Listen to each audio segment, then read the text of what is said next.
Hi friends, Pandian stores serial இனி வரப்போகிற எபிசோட்ஸ்க்கான அப்புறமா தான் இந்த வீடியோவில் பார்க்க போகிறோம்.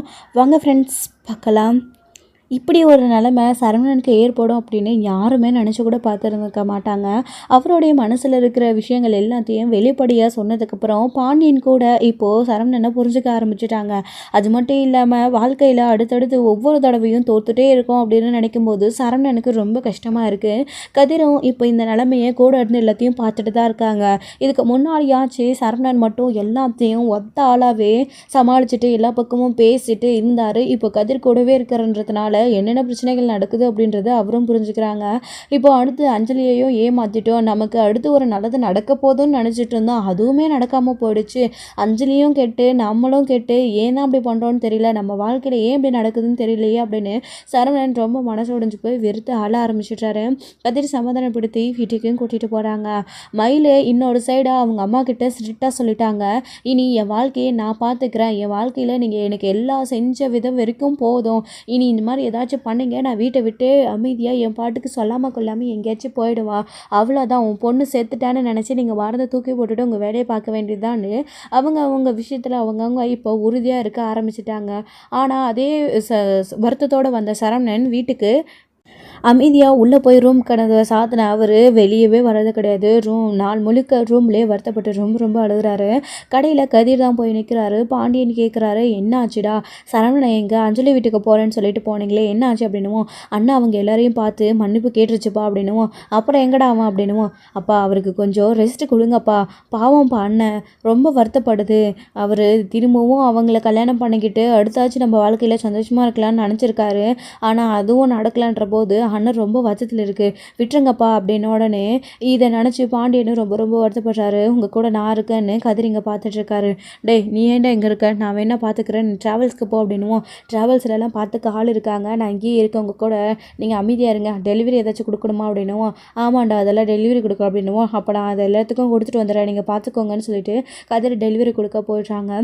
இப்போ பாண்டியன் சரவணனோட நிலைமை நினச்சி ரொம்ப ரொம்ப வருத்தப்படுறாரு. ஏற்கனவே அவனுக்கு அமைஞ்ச வாழ்க்கை இப்படி ஆயிடுச்சு, குழந்தை மட்டும் இல்லைன்னா அவங்க வாழ்க்கையை பார்த்துக்கிட்டு சரவணன் நினச்ச மாதிரி அடுத்து அவன் அஞ்சலியை கல்யாணம் பண்ணிக்கிட்டு சந்தோஷமாக இருந்திருப்பான். ஆனால் இன்னும் விவாகரத்து ஆகலை. அஞ்சலிக்கிட்டும் பேசுறதுனால மயிலோடைய அம்மா தேவையில்லாமல் பிரச்சனை பண்ணி என்னமோ நடந்துகிட்ருக்கு. எல்லாரோடைய நிம்மதியும் எதுக்கு கெடுக்கணும்னு தான் சரவணனை கொஞ்ச நாள் ஒதுங்கி இருக்க சொல்லிச்சு. ஆனால் அதுக்குள்ளே மயில் அம்மா பண்ண பிரச்சனையில் இப்படி நடக்கும்னு யாருமே எதிர்பார்க்கல. நாமளும் இப்போது அவனோட நிலைமையை புரிஞ்சிக்காம அவனுக்கு அட்வைஸ் பண்ணுற மாதிரி ஆயிடுச்சு. ஏற்கனவே என் வாழ்க்கை இப்படி ஆயிடுச்சுன்னு இதை நினச்சி யாரும் கவலையே பட மாட்டேன்றாங்க, அடுத்தடுத்து நம்ம வாழ்க்கையில் இப்படி ஆயிடுச்சுன்னு சரவணன் ரொம்ப மனசொடைஞ்சு வருத்தப்படுறான் போல இருக்கு. இதை ஒரு அப்பாவாக பார்த்துக்கிட்டு நம்மளால் எதுவும் செய்ய முடியலையேன்னு பாண்டியன் அதிக வருத்தப்பட்டுகிட்டே தான் இருக்காரு. இன்னொரு சைடு மீனாவுக்கு இப்போ என்ன பண்ணுறதுனே தெரியல. ஆஃபீஸ்க்கு கூட போகாமல் நேராக கோமதி வீட்டுக்கு போகிறாங்க. ஏன்னா இப்போ செந்தில் பண்ணுற விஷயம் எதுவுமே பிடிக்கல. வளையல் வாங்கிட்டு வந்து கொடுத்தாரு, அடுத்த சேவிங்ஸில் எப்படி இவ்வளோ பணம் சேர்க்க முடிஞ்சிச்சு அப்படின்னு அதுக்கு செந்தில் சரியான பதிலும் சொல்லவே இல்லை. பயந்துட்டு நேராக ஆஃபீஸ்க்கு போகாமல் மீனா குழம்பி போய் கோமதி வீட்டுக்கு போகிறாங்க. அப்போ தான் இங்கே பாண்டியன் கடையில் இருந்தவர் என்ன பண்ணுறாரு, ஸோ சரவணனை போய் ஒரு எட்டு பார்த்துட்டு வந்துடலாம், கதிர் டெலிவரி கொடுத்துட்டு வரட்டும், அவனுக்கு ஃபோன் பண்ணி சொல்லிடலாம், இல்லை கடை சாமி அங்கேயே எங்கேயாச்சும் வச்சுட்டு வரலான்னு கடையை மூடிட்டு இங்கே வீட்டுக்கு வராரு. கோமதி மீனாவை பார்த்த உடனே வாமா மீனா வந்து உட்காருவா அப்படின்றாங்க. மீனாவும் ரொம்ப டல்லாகவே போய் உட்காடுறாங்க. வீட்டில் நடந்துட்டு இருக்கிற பிரச்சனையெல்லாம் பார்க்கும்போது இவ அமைதியாக இருக்கிற மாட்டாளே, அடுத்தடுத்து ஏதாச்சும் பேசிகிட்டே இருப்பா, இவ வர்ற தோரணையே சரியில்லையே, இவ இப்படி இருக்கிற ஆளும் கிடையாதுன்னு கோமதி சந்தேகப்படுறாங்க. அப்போது என்னாச்சு மீனா ஏன் ஒரு மாதிரியாக இருக்குது அப்படின்னுவோம். ஒன்றும் இல்லை தலை வலிக்குது, ஒரு காஃபி கிடைக்குமா அப்படின்னுவோம். இருமா போட்டுட்டு வரேன்னு காஃபி போட்டுட்டு எடுத்துகிட்டு வராங்க. அடுத்து ராஜி வராங்க. அக்கா அப்படின்னு பேசிட்டு உட்காந்துட்டு இருக்காங்க. அடுத்து கதிருக்கு கால் பண்ணி பாண்டியன் வீட்டு வாசலில் வந்து நின்றுக்கிட்டு, நான் வந்து கடையை மூடிட்டு சரவணனை பார்க்க வீட்டுக்கு வந்திருக்கேன் கதிர், நீ வா நம்ம சாப்பிட்டுட்டு அப்புறம் போய் கடையை திறக்கலாம் அப்படின்னுவோம். சரிப்பான்னு டெலிவரி கொடுத்துட்டு அவரும் இப்படியே வரேன்னு சொல்லிடுறாரு. பாண்டியன் உள்ளே வராரு. இங்கே ராஜியை பார்த்த உடனே, அதாவது மீனாவை பார்த்த உடனே, வாப்பா மீனா எப்பப்பா வந்த அப்படின்னுவோம். இப்போதான் மாமா அப்படின்றாங்க. கோமதி எனக்கு காஃபி கொண்டு வரியா அப்படின்னுவோம். சாப்பிட்ற நேரத்துக்கு எதுக்குங்க காஃபி, சாப்பிடுங்க அப்படின்னுவோம். இல்லை எடுத்துகிட்டு வா அப்படின்றாரு. சரின்னு ஆளுக்கு ஒரு காஃபியை போட்டு எடுத்துகிட்டு வராங்க. அப்புறம் என்னம்மா நீ ஒரு மாதிரியாக இருக்க, கேட்டுகிட்டே இருக்க, பதில் சொல்லலை அப்படின்னுவோம். அதெல்லாம் ஒன்றும் இல்லை, இப்போ மாமா எப்படி இருக்காரு அப்படின்னுவோம். அவன் ரூமுக்குள்ளே தான்மா இருக்கான், ரொம்ப மனசுடைஞ்சு போயிருக்கான், ஆனால் சரவணன் பாவம் அப்படின்னு இருக்காங்க. இப்போது இந்த சுச்சுவேஷனில் மீனாவுக்கு இந்த விஷயத்த சொல்லலாமா வேணாமான்னு கூட தெரியல, ரொம்பவே டென்ஷனாக இருக்காங்க. அடுத்து கதிரும் கொஞ்சம் நேரத்தில் வந்துடுறாங்க. அப்பா அப்படின்னுவோம், வாடா கதிரே டெலிவரி கொடுத்துட்டியா அப்படின்னுவோம். கொடுத்துட்டேன்ப்பா அப்படின்னு. ராஜு நீ கோச்சிங்க்கு போ, நான் ஃப்ரெண்ட்ஸை ட்ராவல்ஸை பார்த்துக்க சொல்லியிருக்கேன், அண்ணன் கொஞ்சம் ரெக்கவர் ஆகி கடைக்கு போகிற வரைக்கும் ஒரு 2-3 நாள் நான் போய் கடையை பார்த்துக்கிறேன்னு கதிர் சொல்கிறாரு. சரி கதிரன் ராஜு சொல்கிறாங்க. இல்லை அதெல்லாம் எதுக்குடா, வேண்டாம்டா நானே பார்த்துக்கிறேன்னு பாண்டின்னு சொன்னாரையோ. இல்லை நானே பார்த்துக்கிறேன்ப்பா, நான் உங்கள் கூட இருக்கேன், அம்மா அவருக்கு சொல்லி புரிய வைங்கம்மா அப்படின்வோம். ஏங்க சரவணன் 2-3 நாள் ரெஸ்ட் எடுக்கணும், அதான் கதிர் இவ்வளோ தூரம் சொல்கிறாள், உங்களுக்கு ஒத்தாசையாக கதிர் இருக்கட்டுங்க, என்னென்னா நான் வரட்டுமா அப்படின்வோம். இல்லை அதெல்லாம் வேண்டாம் அப்படின்றாங்க. கதிரே பார்த்துக்கிட்டோன்னு பாண்டியன்னு சொல்லிடுறாரு. சரி நான் அமைதியை விட்டுடுறாங்க. அடுத்து அரசியும் வராங்க. நீ எப்போ வந்தீங்க அப்படின்னுவோம். இப்போ தான் அரசி அப்படின்றாங்க. ஏன் நீங்கள் இப்படி இருக்கிற ஆளே கிடையாது, நீங்கள் வந்தால் வீடே கலகலன்னு இருக்கும், நீங்கள் வந்த அடுத்த நிமிஷமே நீங்கள் வந்துட்டீங்கன்னு எல்லாருக்கும் தெரியும், இப்போ சைலண்ட்டாகவே இருக்கீங்களே, எப்போ வந்தீங்கன்னு கேட்கவும் வந்து 10 நிமிஷம் ஆச்சு, நானும் என்னென்னு கேட்டுகிட்டே இருக்கேன், அமைதியாக இருக்கா அப்படின்னுவோம். மாமா இப்போ வீட்லேயே ஆல்ரெடி நிறைய பிரச்சனை போயிட்டுருக்கு மாமா, இந்த டைமில் நான் இதை பற்றி பேசலாமா வேணாமான்னு கூட எனக்கு தெரியல அப்படின்னுவோம். ஏன் மீனா ஏன் இப்படி பேசுகிற, என்னப்பா ஏதாச்சும் பிரச்சனையா அப்படின்னுவோம். பிரச்சனை தான் மாமா அப்படின்றாங்க. இது கேட்டு எல்லாருமே அதிர்ச்சி ஆகுறாங்க. என்னடி நீ இப்படி சொல்கிற, ஏற்கனவே எக்கச்சக்க பிரச்சனை இருக்குது, இந்த பிரச்சனையே முடியலை, அதுக்குள்ளே அடுத்த பிரச்சனையா என்னடி அப்படின்னுவோம். இதுக்கு தான் நான் யோசிக்கிறேன் அப்படின்னுவோம். ஏப்பா மீனா பிரச்சனை தான் சொல்கிற, இதை எங்ககிட்ட சொல்லாமல் நீ எப்படிப்பா சமாளிப்பேன், என்ன பிரச்சனை சொல்லு, என்ன அவன் குடிச்சிக்கிட்டு வீட்டை பொறுப்பாக பார்த்துக்காம சம்பாதிக்காமல் ஏதாச்சும் பண்ணிகிட்ருக்கானா சொல்லுப்பா அப்படின்னுவோம். அதெல்லாம் ஒன்றும் இல்லை மாமா, அவங்க வேலைக்கு போகிறாங்க சம்பாதிக்கிறாங்க, ஆனால் இப்போ அதுதான் பிரச்சனையே மாமா அப்படின்னுவோம். என்னப்பா சொல்கிற நீ அப்படின்னுவோம். வேலைக்கு போய் சம்பாதிச்சுட்டு வந்து கொடுக்குறதுல உனக்கு என்னடி பிரச்சனை அப்படின்னுவோம். அவங்க வருமானம் எவ்வளவோ அதுக்கேற்ற மாதிரி சம்பாதிச்சுட்டு வந்து குடும்பத்தை பார்த்துக்கினா எனக்கு பிரச்சனை இல்லாத, ஆனால் அவங்க பண்ணுறது எனக்கு என்னமோ தப்பாக இருக்குது அப்படின்னவும். ஏன் மம்மி நான் சுற்றி வளைக்காமல் விஷயத்த சொல்லு அப்படின்றாங்க. அண்ணி என்ன ஆச்சு, அண்ணன் என்ன தப்பு பண்ணுது, உங்ககிட்ட ஒரு விஷயத்த மறைச்சிட்டோம், அதை நான் உங்ககிட்ட அப்புறமா சொல்கிறேன் நீ, ஆனால் என்ன அண்ணி பெரிய பிரச்சனை, அண்ணன் அந்த மாதிரிலாம் எதுவும் செய்கிறது கிடையாது அப்படின்னுவோம். இல்லை கதிர் உனக்கு தெரியாத அவர் பண்ணுற விஷயம்லாம், நீங்கள் நேற்று பண்ண விஷயத்த எல்லாத்தையும் அவங்க எங்ககிட்ட சொல்லிட்டாங்க, அதுக்கு எனக்கு எந்த பிரச்சனையும் கிடையாது, ஆனால் காலையில் ஒரு சம்பவம் நடந்துச்சு, அதை நினச்சி தான் நான் வருத்தப்படுறேன் அப்படின்னுவோம். அண்ணி எனக்கு ஒன்றும் புரியல அப்படின்னுவோம்.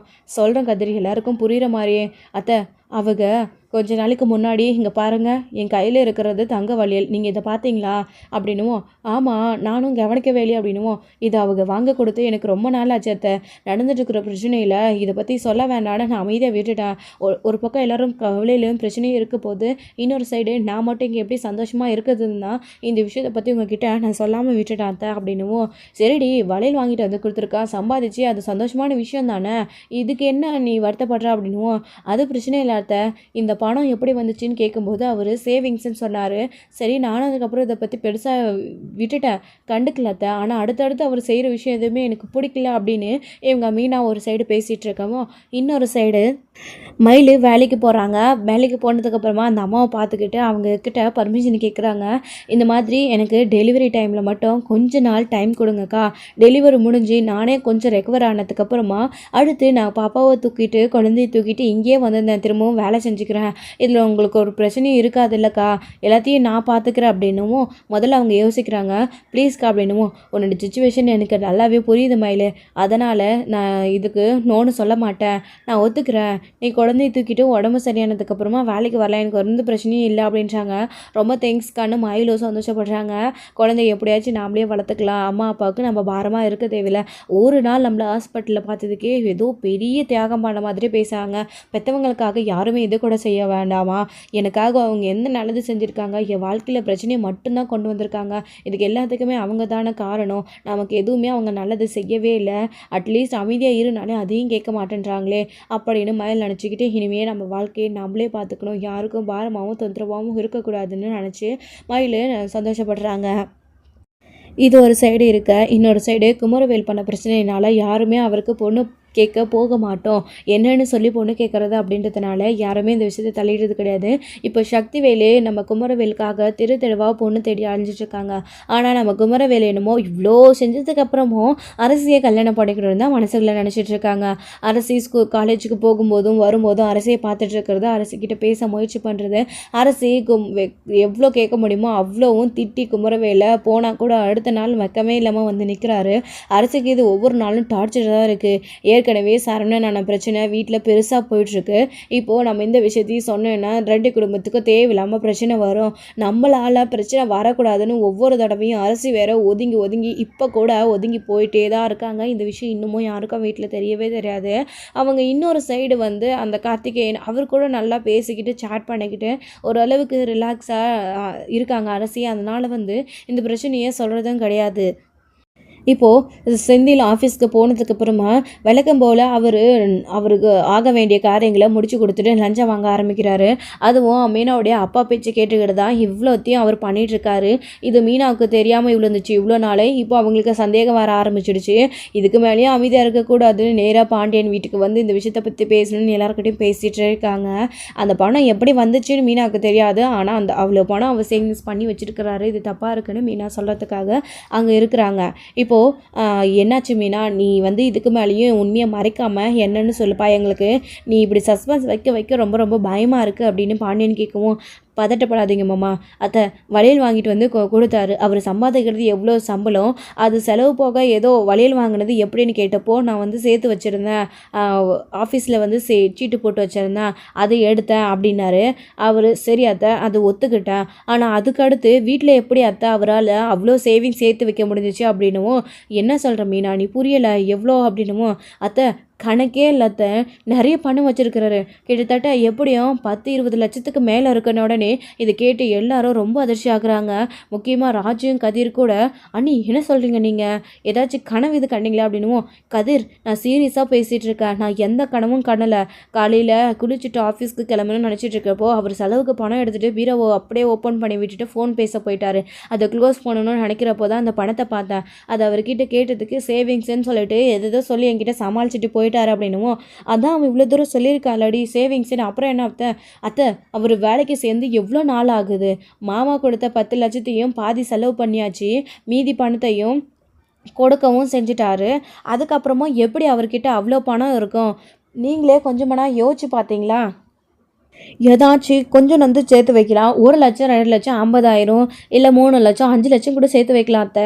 ஆனால் அவ்வளோ பணம் எப்படி அது வந்துச்சு, என்னால் நம்பவே முடியல. எனக்கு என்னமோ தப்பாக இருக்கு அத்தை. இந்த விஷயத்தை பற்றி அவர்கிட்ட பேசினா தெளிவாக பதிலே கிடைக்க மாட்டேனுது. இந்த பிரச்சனையை இப்படியே விட்டோன்னா எனக்கு என்னமோ பயமாக இருக்கு அத்தை. அதான் உங்ககிட்ட எல்லாத்தையும் சொல்லிட்டேன் மாமா. எனக்கு என்ன பண்ணுறதுன்னு தெரியல மாமா.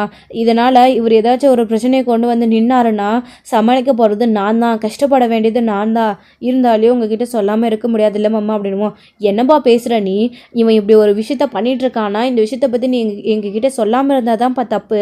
நீ இந்த விஷயத்தை பற்றி எங்ககிட்ட சொன்னது தான். கோமதி அவனை ஆஃபீஸ் முடிஞ்சு வீட்டுக்கு வர சொல்லு, என்ன ஏதுன்னு கேட்டாகணும் அப்படின்னுவோம். ஏங்க என்ன ஏதுன்னு புரியாமா அப்படின்னுவோம். கோமதி நான் சொன்னது செய் அப்படின்றாங்க.